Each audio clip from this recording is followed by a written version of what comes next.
राधे राधे दोस्तों, कैसे हैं आप सब। उम्मीद है आप सब अच्छे होंगे। आज का पाठ आरंभ करते हैं। मंगल भवन मंगल हारी,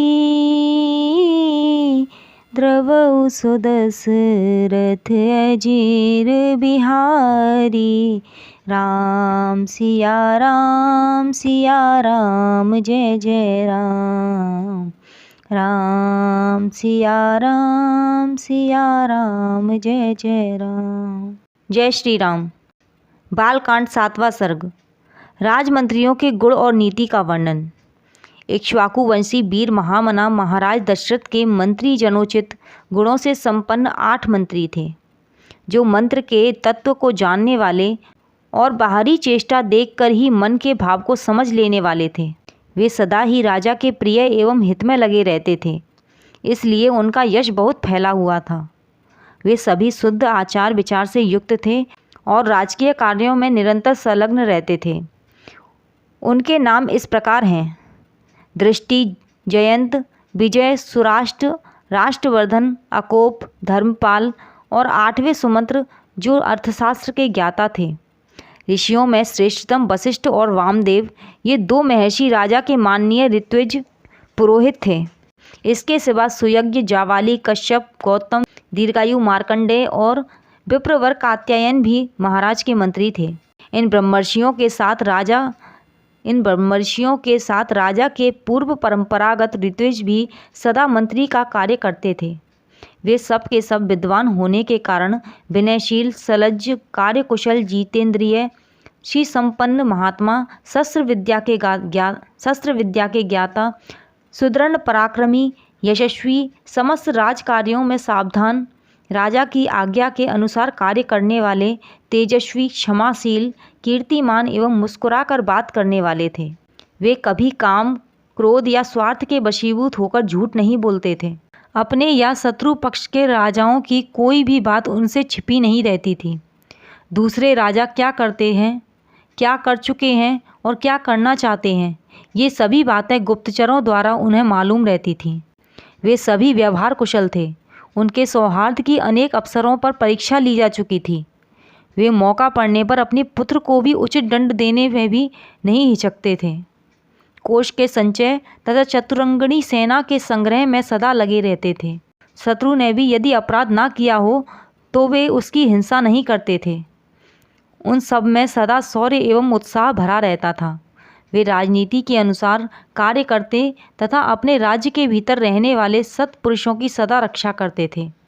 ब्राह्मणों और क्षत्रियों को कष्ट ना पहुंचाकर न्यायोचित धन से राजा का खजाना भरते थे। वे अपराधी पुरुष के बलाबल को देखकर उसके प्रति तीक्ष्ण अथवा मृदु दंड का प्रयोग करते थे। उन सबके भाव शुद्ध और विचार एक थे।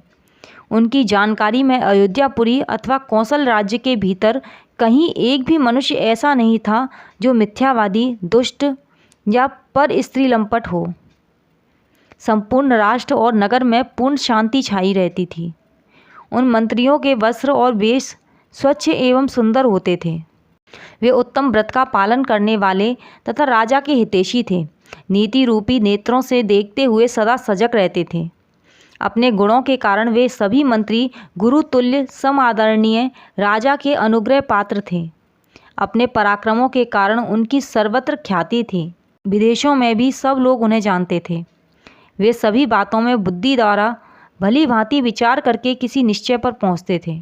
समस्त देशों और कालों में वे गुणवान ही सिद्ध होते थे, गुणहीन नहीं। संधि और विग्रह के उपयोग और अवसर का उन्हें अच्छी तरह ज्ञान था। वे स्वभाव से ही संपत्तिशाली, दैवी संपत्ति से युक्त थे। उनमें राजकीय मंत्रणा को गुप्त रखने की पूर्ण शक्ति थी। वे सूक्ष्म विषय का विचार करने में कुशल थे। नीति शास्त्र में उनकी विशेष जानकारी थी तथा वे सदा ही प्रिय लगने वाली बात बोलते थे।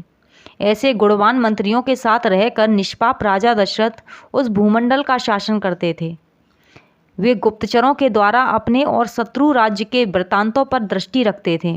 प्रजा का धर्मपूर्वक पालन करते थे तथा प्रजा पालन करते हुए अधर्म से दूर ही रहते थे। उनकी तीनों लोगों में प्रसिद्धि थी। वे उदार और सत्य प्रतिज्ञ थे। पुरुष सिंह राजा दशरथ अयोध्या में ही रहकर इस पृथ्वी का शासन करते थे। उन्हें कभी अपने से बड़ा अथवा अपने समान भी कोई शत्रु नहीं मिला। उनके मित्रों की संख्या बहुत थी। सभी सामंत उनके चरणों में मस्तक झुकाते थे।